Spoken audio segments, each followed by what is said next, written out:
Hi, this is Prakash here.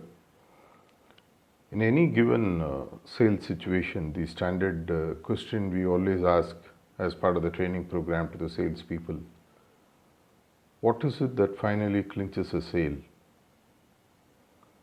In any sale, whether it's a product being bought or a service being dished out, finally there are two factors which determine any sale happening and any sale repeatedly happening. The first is the tangible factor, and the second is the intangible factor.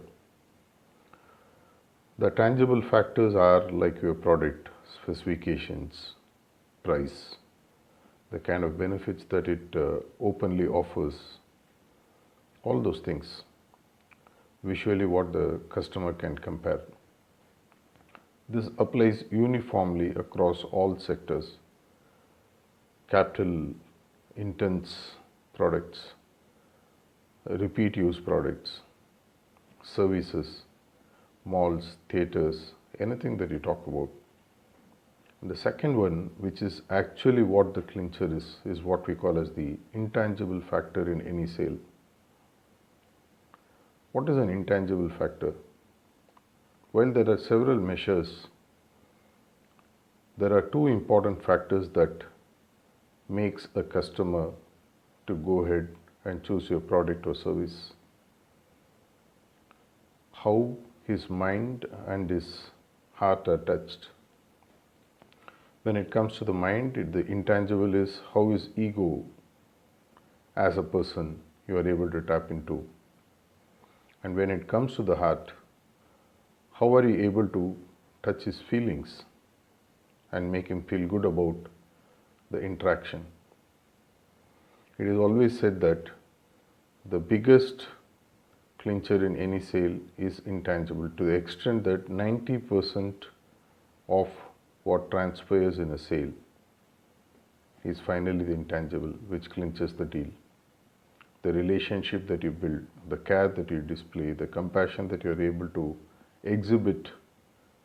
The customer needs to feel good about being with you as a salesperson, or as a person who is demonstrating the product, or as a person who is talking about the product or giving the service, dispensing the service.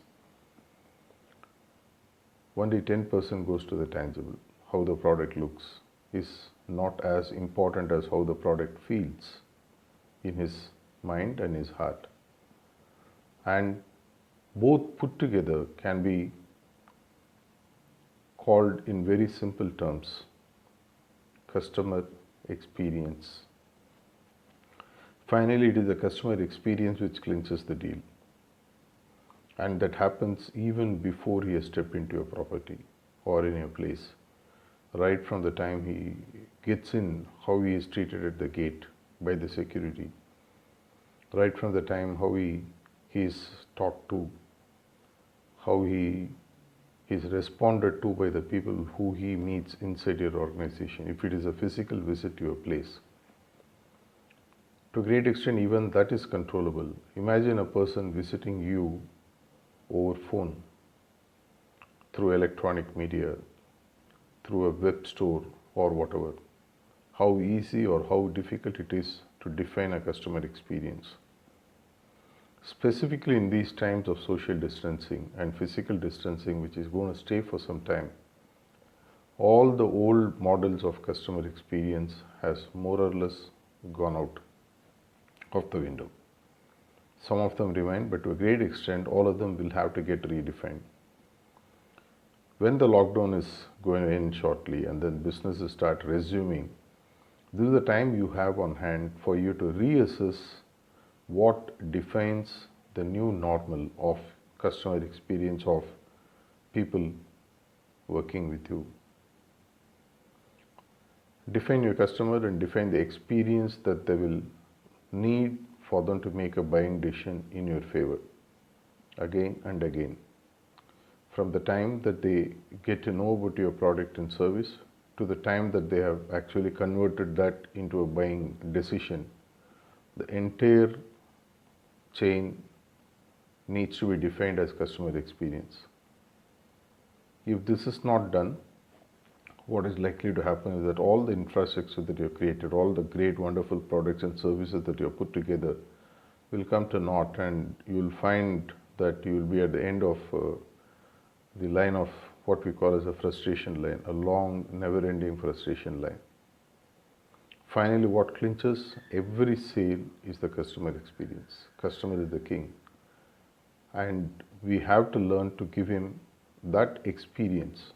You have to define whatever it may be.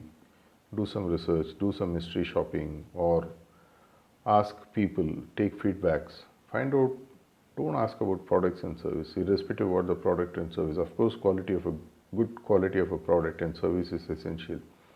But finally, what clinches is how the customer thinks and how he feels, how his ego is touched and how his heart is touched. If you are able to redefine the new normal times in terms of how the customer, it doesn't matter whether you are in B2B or B2B2C or B2C, everywhere finally someone takes a buying decision, either one person or more people.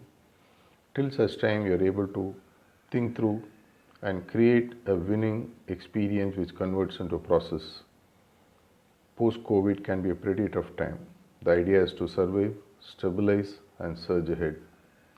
Work on the customer experience, which is the most important paradigm shift that you would make after watching this video. Reach out to experts if you need help. We are there to help you.